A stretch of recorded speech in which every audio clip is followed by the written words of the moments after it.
Siapa percaya bahwa setiap kata dari Tuhan itu sanggup mengubahkan? Kalau Tuhan mengucapkan satu kata aja, nggak usah satu kalimat, segala sesuatu akan menjadi beda. Karena itu saya berikan judul pada hari ini, firman yang saya bagikan, kata-kata penghibur untuk orang susah. Saya tahu akan keluar kata-kata hikmat sebagai karunia dari Roh Kudus di sini. Akan ada kalimat-kalimat yang muncul dari hati Bapa. Saya yakin setiap Anda pasti mendapat jawab. Karena itu jangan bersedih hati ya, Tuhan pasti menolongmu. Itu kalimat ke-1 dulu, terima di dalam hati. Tuhan pasti menolong Anda. Tuhan akan menolongmu. Jangan sedih, jangan susah. Di sini saat ini Tuhan memberi hidangan. Hidangan di hadapan lawan. Urapannya melimpah, mengalir seperti dari ke kepala, seperti dari sebuah cawan yang melimpah ruah. Akan ada urapan, dan urapan itu ada dalam kata-kata firman. Kita buka sama-sama di Yesaya pasal 51, ayat 1-5 bunyinya begini, kata-kata penghibur untuk Sion, firman Tuhan. Dengarkanlah aku, hai kamu yang mengejar apa yang benar. Hai kamu yang mencari Tuhan, pandanglah gunung batu yang daripadanya kamu terpahat, dan kepada lobang penggalian batu yang daripadanya kamu tergali. Pandanglah Abraham, bapa leluhurmu, dan Sarah yang melahirkan kamu. Ketika Abraham seorang diri, aku memanggil dia. Lalu aku memberkati dan memperbanyak dia. Sebab Tuhan menghibur Sion, menghibur segala reruntuhannya. Ia membuat padang gurunnya seperti Taman Eden, dan padang belantaranya seperti Taman Tuhan. Di situ terdapat kegirangan dan sukacita, nyanyian syukur dan lagu yang nyaring. Perhatikanlah suaraku, hai bangsa-bangsa, dan pasanglah telinga kepadaku, hai suku-suku bangsa. Sebab pengajaran akan keluar daripadaku, dan hukumku sebagai terang untuk bangsa-bangsa. Dalam sekejap mata, keselamatan yang daripadaku akan dekat, kelepasan yang kuberikan akan tiba, dan dengan tangan kekuasaanku aku akan memerintah bangsa-bangsa, kepadakulah pulau-pulau menanti, perbuatan tanganku mereka harapkan. Ada kata-kata hikmat dari Roh Kudus untuk kita semua, setiap orang memperoleh jawaban. Kata-kata penghibur untuk orang susah, jikalau Anda sedih hati hari ini, Anda berada di saat teduh bersama yang tepat waktu. Ayat 1, dengarkanlah aku, hai kamu yang mengejar apa yang benar. Perhatikan alamatnya, Tuhan berbicara kepada orang yang mengejar apa yang benar. Mungkin Anda benar, mungkin Anda salah. Asal sekarang arah Anda benar, yaitu mengejar kebenaran, Tuhan pasti berbicara kepadamu. Poin ke-1, Tuhan pasti berbicara atas situasi kita. Ini kalimat pertama. Ini kata-kata penghibur yang nomor 1 Anda perlu catat dan tuliskan. Jadikan ini rema dan jawaban. Tuhan pasti berbicara atas situasiku. Tuhan gak akan diam 1000 kata. Pasti Tuhan itu berbicara. Kita bukan menyembah patung yang mati atau yang bisu. Allah yang menciptakan mulut dan lidah bibir kita. Tuhan sendiri adalah Allah yang berbicara. Tuhan pasti menerangi dan Tuhan pasti menerangkan. Hanya jangan bersandar pada pengertianmu sendiri dan cepat-cepat menuduh Tuhan tidak peduli. Tuhan pasti berbicara atas situasi kita. Ada hikmat di dalamnya. Hanya jangan tentukan bagaimana cara Tuhan berbicara. Yang pasti selalu sesuai dengan firman Allah. Tapi caranya itu atau metodenya jangan ditentukan dulu. Kalau kita dalam masalah seringkali, kerap kali kita menuduh Tuhan kok diam saja. Nah pertanyaannya, yang disebut Tuhan ngomong itu seperti apa? Apakah kita perlu mendengar suara audible? Hai Philip Mantova, apakah kita siap? Bahkan kalau kita mendengar suara audible pun, bisa jadi nanti bukan mendengarkan suara Tuhan, kita bisa berdebat dengan Tuhan. Mumpung nih, Tuhan buka jalur komunikasi, bisa kedengaran di telinga jasmani. Pasti ujungnya debat sama Tuhan. Kenapa? Kenapa? Ternyata kalau Tuhan bicara dengan suara yang kedengaran di telinga kita pun bukan menjadi jaminan bahwa kita akan mendengarkan. Paling kita hanya mendengar suaranya, kita tidak akan mendengarkan apa yang dia hendak katakan. Karena kita pasti membantah. Kalau niatnya nggak percaya dari awal, ujungnya pasti adalah bantahan. Iya kan? Jangan tentukan metode caranya Tuhan berbicara seperti apa.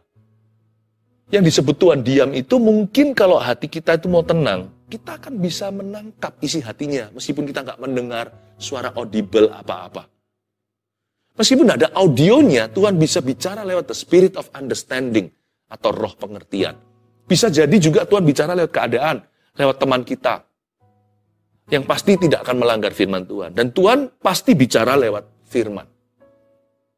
Lewat tulisan-tulisan di Alkitab, lewat pengajaran seperti ini. Karena Tuhan sendiri yang berkata, pengajaran akan keluar daripadaku dan hukumku sebagai terang untuk bangsa-bangsa di salah satu ayat yang kita baca tadi. Atau Tuhan juga bisa bicara lewat peneguhan-peneguhan yang terjadi. Lalu tiba-tiba burung gagak pun atau keledai Bileam itu bisa angkat suara, misalnya orang-orang yang kita nggak duga, padahal dia bukan anak Tuhan. Bisa memberi kita hikmat-hikmat yang kita tidak prediksi. Sebab segala pengetahuan yang baik itu milik Tuhan. Setiap pengetahuan, setiap hikmat itu dari Tuhan datangnya. Mau dari ilmu pengetahuan lah, mau dari siapapun juga, emas, perak, permata, dari mulut babi pun tetap berharga.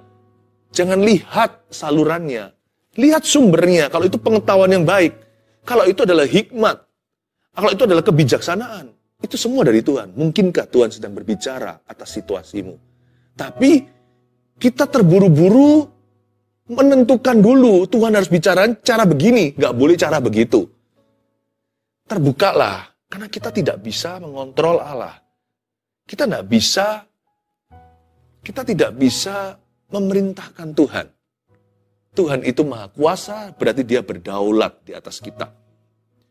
Tuhan tidak pernah berbicara dengan cara yang sama. Tuhan punya 1001 cara. Tapi semua cara Tuhan pasti benar dan sehat. Dan sekali lagi, tidak akan keluar dari framework, tidak akan keluar dari firman-Nya sendiri. Tidak akan melanggar firman yang tertulis di Alkitab. Terbukalah hatimu. Tuhan pasti berbicara atas situasi kita. Dengarkanlah aku. Mana mungkin Allah suruh menyuruh umatnya untuk mendengarkan kalau dia bisu. Dengarkanlah aku, hai kamu yang mengejar apa yang benar. Yang penting hati kita mengejar kebenaran dalam batin. Sebab kebenaran dalam batin itu yang Tuhan inginkan. Yang penting arah kita benar, kita mengejar kebenaran. Dengarkanlah aku, berarti Tuhan tidak bisu. Dari ayat ini Tuhan tidak perlu janji, aku pasti akan bersuara, aku pasti akan bicara, aku pasti akan menerangkan. Dengan Tuhan memerintahkan, dengarkanlah saya, itu sendiri sebuah jaminan bahwa Allah sudah berbicara, dan sedang berbicara, dan akan berbicara dalam kehidupan setiap keluarga saat teduh untuk menghadapi situasimu. Jadi jangan susah. Kenapa susah kalau Tuhan bicara? Kalau ada teman dialog yang maha tahu dan maha kuasa, kenapa susah? Dengarkanlah aku, hai kamu yang mengejar apa yang benar, hai kamu yang mencari Tuhan. Yang penting hati kita mencari Tuhan, bukan menghakimi Tuhan. Kalimat ke-1 tadi ya, kata-kata penghiburan untuk Anda. Ini kata-kata adalah comfort zone-nya Tuhan untuk orang susah. Ini zona nyaman untuk orang-orang yang sedang menderita, diterpa badai taufan kehidupan. Tuhan pasti berbicara atas hidup kita. Katakan pada dirimu sendiri, Tuhan pasti bicara atas situasiku. Kedua, kita lihat berikutnya. Pandanglah gunung batu yang daripadanya kamu terpahat, dan kepada lobang penggalian batu yang daripadanya kamu tergali. Disuruh pandang gunung batu yang daripadanya kamu terpahat. Jikalau kita batu, kita harus memandang gunung batu. Batu bisa longsor dari bukit, jatuh ke jalanan. Di beberapa jalan-jalan tol, yang kayak begitu landscape-nya, akan dikasih jaring oleh pemerintah, supaya kalau batu jatuh, tidak kena ke kendaraan-kendaraan yang sedang lalu lalang. Batu bisa jatuh, tetapi gunung batu yang daripadanya batu tersebut terpahat, itulah fondasi yang kuat. Dan kepada lobang penggalian batu yang daripadanya kamu tergali. Tahukah bahwa di bawah batu-batu yang kelihatannya besar itu, Seperti gunung itu kan juga gunung batu. Yang di bawah tanah itulah fondasinya. Maksudnya apa? Nomor 2, ini kata-kata dari Tuhan untuk menghiburmu. Pandang berkat sebelumnya jika belum ada mujizat. Kalau Anda belum melihat mujizat, batu-batu yang Anda harapkan belum berjatuhan. Kalau Anda melihat di lubang penggalian itu, belum ada sesuatu yang bisa Anda jadikan pegangan, pandanglah gunung batunya. Pandanglah lubang penggaliannya. Pandang berkat sebelumnya, jika mujizat Anda belum tiba. Selalu hitung mundur. Mujizat yang Anda harapkan itu kan di depan. Dan juga belum kunjung datang. Ketika mujizat belum nyata, Anda dan saya bisa menoleh ke belakang. Jangan punya kebiasaan melihat apa yang lalu. Kecuali satu. Kalau Anda melihat, Tuhan dulu pernah mengadakan mujizat. Tuhan dulu pernah menolongmu. Tuhan pernah memberimu berkat. Hitunglah itu one by one. Kalau mujizat belum nyata, jangan mengeluh. Kalau belum tiba di depan Anda, jangan kecewa. Lihat ke belakang dan berkata, once, pernah suatu hari, Tuhan melakukan berkat ini. Pujilah Tuhan untuk berkat yang lalu. Karena berkat Tuhan yang pernah terjadi di hidupmu, tidak bisa kadaluarsa. Itu akan terus-menerus jadi kesaksian. Bukan hanya kesaksian yang didengarkan orang, Anda memuliakan Tuhan. Tapi terutama kesaksian bagi Anda sendiri. Setiap berkat mujizat yang pernah Anda alami, itu kesaksian rohmu. Bahwa Tuhan sanggup melakukannya lagi, dan Tuhan selalu memberi yang baru. Gak ada 2 mujizat yang sama. Tuhan tidak perlu melakukan 2 kali pekerjaan yang sama. Diulang lagi. Selalu baru setiap pagi, rahmat kasih karunia-Nya tak pernah gagal dalam hidup kita. Hanya karena kebajikan kemurahan belum nampak mata, bukan berarti Tuhan gak ada. Kalau kita kecewa sama batu, kan rugi, saudara. Harusnya yang kita banggakan itu adalah gunung batunya. Harusnya yang jadi pegangan kita adalah lubang penggalian. Gunung batu yang daripadanya kita terpahat itulah fondasi yang kuat. Jadi anak-anak Tuhan harus pandai berkata, sekalipun ini belum terjadi, at least I have ... isi sendiri. Meskipun belum ada mujizat terjadi, paling tidak aku masih punya, isilah. Memang betul sih aku masih dalam hutang piutang, tapi paling tidak Tuhan memberkati kesehatanku, aku tidak jatuh sakit. Memang mengembalikan hutang itu perlu pelan-pelan. Saya nggak punya, saya harus berusaha. Asal saya tidak ada niat lari, karena saya adalah orang yang takut akan Allah. Tetapi puji Tuhan loh, saya nggak boros di biaya obat. Saya tidak banyak sekali bocor, saya nggak bocor sama sekali malahan, di dalam biaya dokter. Karena saya diberikan kesehatan. At least I'm healthy. Itu loh. Kalau batunya nggak ada, puji gunungnya. Anda selalu melihat ke belakang. Hitunglah berkat. Jikalau belum ada mujizat. Apa yang sudah Anda miliki, apa yang masih Anda punya. Hitunglah itu. Kalau Anda yang sakit, Anda bisa berkata, oke, aku minta sembuh. Doakan aku. Ya, jangan jemu, terus berdoa hingga sesuatu terjadi. Tapi sebelum sesuatu itu terjadi, sebelum doa Anda dijawab, paling tidak kalau Anda sakit Anda bisa berkata, tapi puji Tuhan loh, keluargaku yang lainnya sehat. At least my wife is healthy. Jikalau yang sakit adalah suami. Oh, haleluya, istriku baik-baik saja. Anakku nggak kanker. Anda harus bisa menghitung berkat. Kalau kita terus lihat batu, nanti kecewa. Batu bisa datang, batu bisa pergi. Tapi gunungnya tidak kemana-mana. Batu bisa nempel, dia bisa longsor. Kadang-kadang, terkadang suatu saat nanti. Tetapi gunung batu itu yang teguh. Anda harus bisa, dan saya belajar untuk berkata, ya Tuhan, paling tidak aku sehat. Paling tidak orang lain tidak sakit. Oh, worst come to worst, skenario terburuk, sekalipun hati dan batinku habis lenyap, gunung batuku tetaplah Allah selama-lamanya dan bagianku. Kalau misalkan kita apes melulu, seperti Ayub dicobai kanan kiri, segala sesuatu diambil dari dia kecuali nyawa, Anda bisa berkata, at least I'm still alive. Aku masih hidup. Atau bahkan kalau hidup pun setengah mati, Anda bisa berkata, at least paling tidak, nama aku tertulis di kitab kehidupan. Skenario terburuk, karena hidupku adalah Kristus, aku berusaha untuk setia sampai pada akhirnya. Mati pun adalah keuntungan. Ini bukan niat bunuh diri, ini menghargai hidup sampai titik darah penghabisan. Apapun terjadi, kalau memang suatu hari aku ke sorga, oh, itulah pahala, itulah upahku. Oh, betapa bahagianya. Kalau kita nggak punya apa-apa, hati batin pun habis lenyap. Gunung batu kita tetap adalah Tuhan. Kita bisa berkata, at least I have Jesus. Paling sedikit, aku punya Yesus. Dan barang siapa punya Yesus, dia punya segala sesuatu. Bisakah kita berkata begitu? Sekalipun semua yang kita kenal meninggalkan kita, semua yang kita percaya itu mengkhianati, at least I have God's love. Aku masih punya kasih Allah di hidupku. Bukankah ada ayatnya di Roma 8? Apa yang bisa memisahkan kita dari kasih Kristus? Tidak ada. Maut, malaikat, yang di bumi, di langit, yang di bawah bumi, di dunia orang mati. Apa yang bisa memisahkan kita? Sakit, penyakit? Tidak ada yang bisa memisahkan kita dari kasih Kristus. At least I have God's love. Paling tidak aku masih punya kasih Yesus.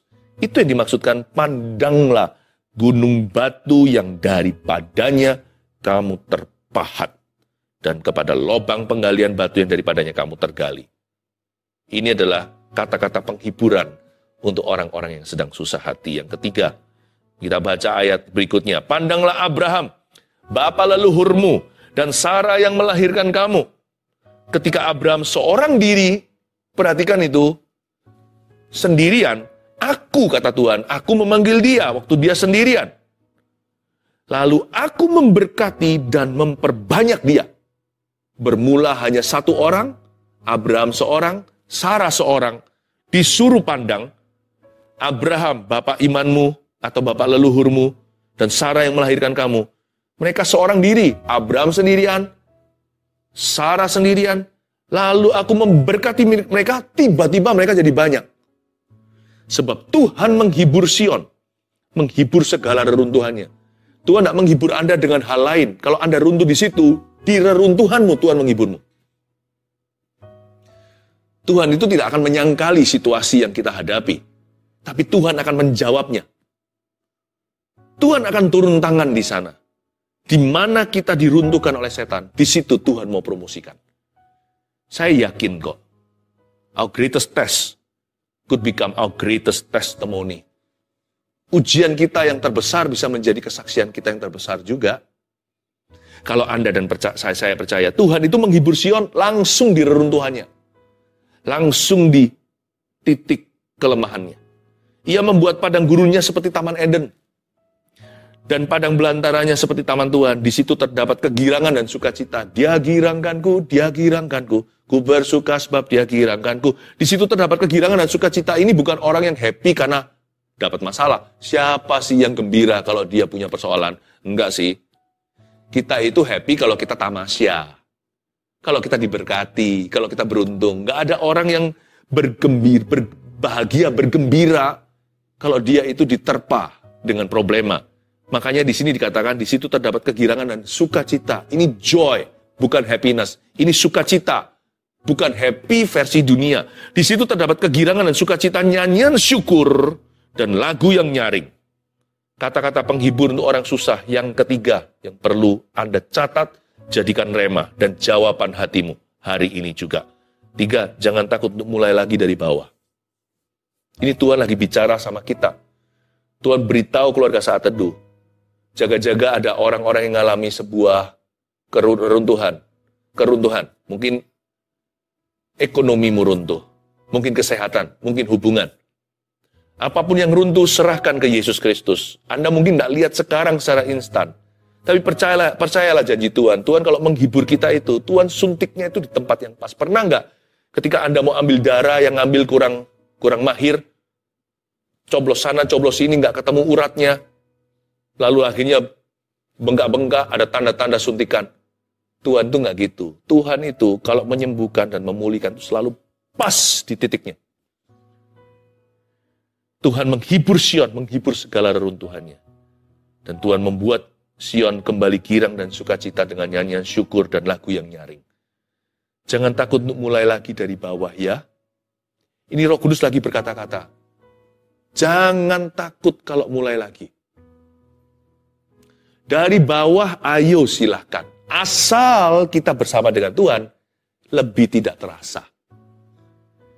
Karena prosesnya itu, sekalipun tidak mudah, asal Tuhan beserta, maka waktu yang lama akan terasa lebih pendek. Kalau Tuhan jamah kita, segala sesuatu rasa lebih singkat, bukan berarti instan. Kalau tiap hari kita masuk hadirat Allah, susah hati iya, tapi kalau kita masuk hadirat Allah selalu dapat jawaban. Masalah kita belum pergi, kondisi keadaan kita belum berubah, tapi hati kita diubahkan. Tiap kali kita lagi lemes iman, nggak kuat lagi rasanya nggak bisa move on dari sini, Anda buka Alkitab, dikuatkan dan diteguhkan. Rema-rema berbicara, bukan hanya remah-remah roti saja, tapi dapat sungguh-sungguh pabrik rotinya. Sumber firman itu seperti masuk dalam hatimu. Mulai dari bawah pun lebih tidak terasa kalau Allah beserta. Dan jangan lupa loh, Tuhan kita juga sumber akselerasi. Dia bisa membuat proses yang lama dipercepat. Tuhan juga bisa membuat sesuatu harusnya lekas dan cepat saja bisa tercapai, jadi lambat. Bangsa Israel contohnya. Karena mereka itu kan bandel, mereka nggak nurut mencobai Tuhan, maka Tuhan berkata, ya sudah, sesuai dengan pengakuan imanmu yang salah. Maka 40 tahun mereka berputar-putar di padang gurun. Harusnya mereka masuk Kanaan itu 4 minggu aja nyampe. 40 tahun tidak juga tiba. Malah semua mati di padang belantara. Tuhan itu bisa membuat yang cepat jadi lambat. Makanya orang yang berliku-liku sama Tuhan, Tuhan nanti liku-liku sama dia. Makanya kalau diproses sama Roh Kudus, cepat lulus. Jangan her-her melulu. Jangan diulang-ulang di titik itu. Tapi Tuhan juga bisa membuat sesuatu yang sifatnya lambat. Aku bangun ini selama 20 tahun, begini aja menguap. Tuhan juga bisa mengembalikannya dalam 2 bulan. Jangan cobai Tuhan dan jangan ragukan. Jangan tantang dia, tapi juga jangan sampai kita nggak beriman. Jangan takut untuk mulai lagi dari bawah. Pandanglah Abraham. Abraham itu loh dari nol. Dia dari satu orang, udah mati kutu lagi. Udah nggak bisa punya keturunan. Sarah apalagi udah tua. Udah lewat jauh menopausnya. Tapi ketika mereka seorang diri, seperti Tuhan memberi kita sebuah jaminan garansi. Coba lihat dong Abraham dan Sarah itu. Bapak leluhur imanmu. Ibu bangsa-bangsa. Coba lihat mereka. Mereka seorang diri, karena aku memanggil dia dan memberkati. Lihat, tiba-tiba jadi banyak. Keturunannya seperti bintang di atas langit, seperti pasir di tepi pantai. Siapa bisa menghitungnya? Dan Tuhan yang sama akan menghibur Sion di reruntuhannya. Tuhan yang sama akan mengembalikan nyanyian di mulutnya. Ini kan proses. Tapi Tuhan seperti memberikan sebuah kepastian. Kalau Tuhan campur tangan, satu orang bisa jadi mayoritas. Kalau Tuhan tidak beserta, mau situ asiknya rame-rame, semua runtuh berbarengan seperti Menara Babel yang Tuhan tidak backup atau yang Tuhan tidak sertai. Jangan takut kalau Anda harus mulai, aku lagi susah ini, gimana aku mulai lagi? Aku sudah dimiskinkan sama setan, sudah dirampas total. Ini loh, destruction atau kehancurannya itu totalitas. Ini nggak tanggung-tanggung udah, nasi udah jadi bubur, udah hancur. Jangan bilang begitu. Ini kata-kata penghibur untuk orang yang susah dan putus asa. Kalau memang terpaksa harus mulai dari bawah, mulai dengan Tuhan. Abraham pun sendirian. Sarah pun demikian. Coba lihat hasil akhirnya. Mulutnya penuh nyanyian. Sarah tertawa, anaknya pun dikasih nama Ishak. Kalau perlu lakon menang belakang, asal lakon jalan sama Tuhan. Ini indahnya. Ada kata-kata rema dari ayat 2 yang kita baca tadi. Jangan takut ya untuk mulai lagi dari bawah. Semoga ini akan resonate atau berbicara ke seseorang. Ayat yang berikutnya, ayat 4. Perhatikanlah suaraku, hai bangsa-bangsa, dan pasanglah telinga kepadaku, hai suku-suku bangsa. Sebab pengajaran akan keluar daripadaku, dan hukumku sebagai terang untuk bangsa-bangsa. Dalam sekejap mata, keselamatan yang daripadaku akan dekat. Kelepasan yang kuberikan akan tiba. Dan dengan tangan kekuasaanku aku akan memerintah bangsa-bangsa. Kepada kula pulau-pulau menanti, perbuatan tanganku mereka harapkan. Saya ulang ayat 5. Dalam sekejap mata, keselamatan yang daripadaku akan dekat. Tuhan sedang berbicara kepada kita. Ada kata-kata hikmat, ada kata-kata penghibur untuk orang susah. Yang terakhir, poin keempat, mujizat yang dinanti akan terjadi dalam sekejap mata. Saya dengar kalimat ini untuk Anda. Makanya 4 poin sederhana, 1, 2, 3, 4 tadi. Semuanya ini adalah kalimat yang saya dengarkan dalam roh saya, lalu saya utarakan dan tuliskan agar Anda catat. Setiap kata-kata dari 4 poin ini, masing-masing kalimat adalah rema dari Tuhan, serta jawaban. Inilah titik iman. Yang terakhir tadi, mujizat yang dinanti akan terjadi dalam sekejap mata, sesuai firman ayat 5. Dalam sekejap mata, keselamatan yang daripadaku akan dekat. Yang lama itu penantiannya, bukan mujizatnya. Kita jangan begini ya. Tuhan, apakah Tuhan itu peduli? Tuhan, kok Tuhan diam saja? Mana mujizatnya? Jangan begitu. Karena mujizat Tuhan itu tidak perlu titik cerah. Buat apa kita itu perlu titik terang kalau kita jalan bersama dengan Sang Terang Dunia? Banyak anak Tuhan itu saking ragunya sama Tuhan tuh minta melulu tanda. Buat apa tanda kalau tiang api, tiang awan sudah ada di sebelah kita? Boleh minta tanda, tapi tanda tidak bisa menggantikan iman.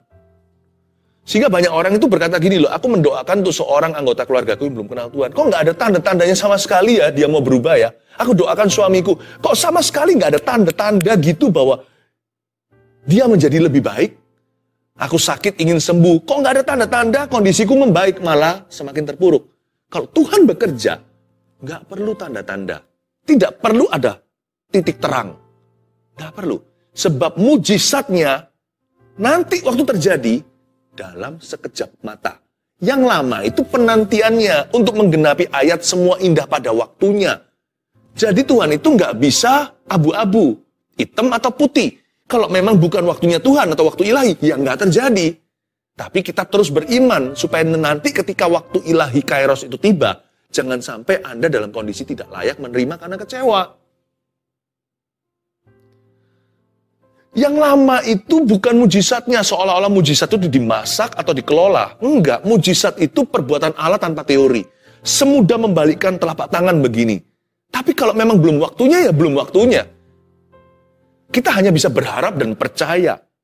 Tapi kalau waktunya sudah tiba, ya terjadi. Mau dihalangi 1001 cara, akan kejadian.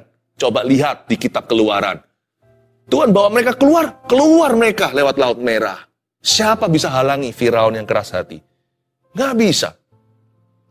Jadi mari kita tidak menilai Tuhan dengan pikiran manusia. Kalau memang janji imannya akan digenapi, kok nggak ada titik terang loh?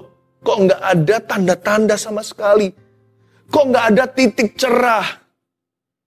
Nggak perlu sama sekali. Kita tinggal percaya.